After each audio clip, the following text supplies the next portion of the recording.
দিচ্ছে বাট যেখানে লাইন দাঁড়িয়েছে কিংবা ওই ভোট কেন্দ্রের একদম নিকটে এটি কিন্তু কেউ কিন্তু করছে না।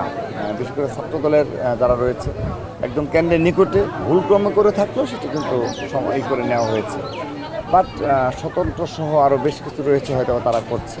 এটি দেখার দায়িত্ব যারা প্রশাসন রয়েছে তারা দেখবে। আমাদের এই বিষয়ে কোনো বক্তব্য নেই। আমাদের একটি বক্তব্য যে যেখানে ভোট সম্পূর্ণ হচ্ছে এটি যেন পুরো স্বচ্ছ প্রক্রিয়ায় যেন হয় আর কি। এবং প্রায় 30টি বুথের এগেনস্টে একজন মাত্র পুলিং এজেন্ট, এটি কিন্তু খুবই দুরূহ একটা বিষয়। এবং একজন পুলিং এজেন্টের পক্ষে একটা হল, সেই সাথে বিপি জিএস সবার ভোট কাউন্ট করার ক্ষেত্রে মনিটর করা, এটা কোনোভাবেই কিন্তু পসিবল না। তো বিশ্ববিদ্যালয় প্রশাসন এই বিষয়ে অবশ্যই তারা অবগত ছিল বিদায় তারা কিন্তু আমাদের কাছ থেকে 8 জন করে নাম নিয়েছে, অর্থাৎ প্রতি ক্যান্ডিডেটসের কাছ থেকে 8 জন করে নাম নিয়েছে। কিন্তু যখন তারা গতকাল অনেক রাতে আমরা এটা পেলাম, তার প্রতিফলন কিন্তু আমরা লক্ষ্য করিনি। তো আমরা সকালবেলা থেকে এই বিষয়টি বেশি গুরুত্ব আরোপ করছি। এইটি আমরা যারা স্বতন্ত্র দাঁড়িয়েছেন তাদের অনেকে ডান প্রার্থী হিসেবে দাঁড় করানো হয়েছে, এগুলো আমাদের রেজাল্ট হওয়ার পরে বোঝা যাবে যে ভোটের সংখ্যা দিয়ে কিন্তু এটি আমাদের বলতে হবে না, সাধারণ শিক্ষার্থীরা বোঝা যাবে যে কারা ডামি কিংবা কারা কোন প্রক্রিয়া অনুসরণ করেছে, এটি ভোটের মাধ্যমে একটা বিষয় স্পষ্ট হবে।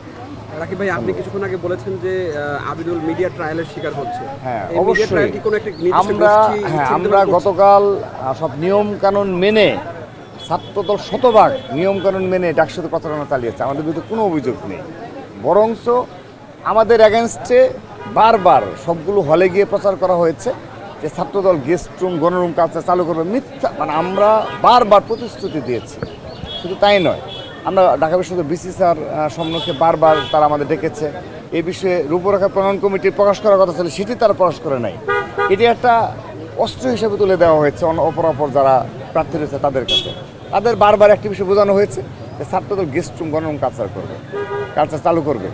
আমরা তো এই যে সর্বশেষ যে আমরা শপথ বাক্য পাঠ করেছি সেখানে কিন্তু আমরা 1 নাম্বার এটা রেখেছি। তো এরকম বারবার ছাত্রদল থেকে আশ্বস্ত করার পরে, লিখিত বক্তব্য দেওয়ার পরে এবং শপথেও লিখিত বক্তব্যের 1 নাম্বার রেখেছি। আমরা রূপরেখা প্রণয়ন কমিটির নিকট 1 নাম্বারে রেখেছি এই এজেন্ডাটা যে গেস্ট রুম কালচার গণরুম কালচার বিলুপ্ত এবং জোরপূর্বকভাবে কোনো শিক্ষার্থীকে কোনো রাজনৈতিক কর্মসূচিতে অংশগ্রহণ করাতে বাধ্য করা যাবে না। এটি 1 নাম্বার ইস্যু করে আমাদের বাকি সব কিছু আমরা করেছি। কিন্তু দেখেন এই বিষয়টিকেই সাধারণ শিক্ষার্থীদের প্রতিটি হলে, বিশেষ করে নারী শিক্ষার্থীদেরকে এটি ব্যাপকভাবে বিভ্রান্ত করা হয়েছে, এটি আমরা অবগত রয়েছি। এটি খুব দুঃখজনক যে নির্বাচন সম্পন্ন হওয়ার আগে যে আমাদের বিশ্ববিদ্যালয় প্রশাসনের সাথে যে আমাদের কমিটমেন্ট ছিল যে ঢাকা বিশ্ববিদ্যালয়ের হল এবং ক্যাম্পাসে কী ধরনের ছাত্র রাজনীতি, রূপরেখা কী হবে, ধরন কী হবে, সেটি নিয়ে তারা রূপরেখা প্রণয়ন কমিটি করেছে।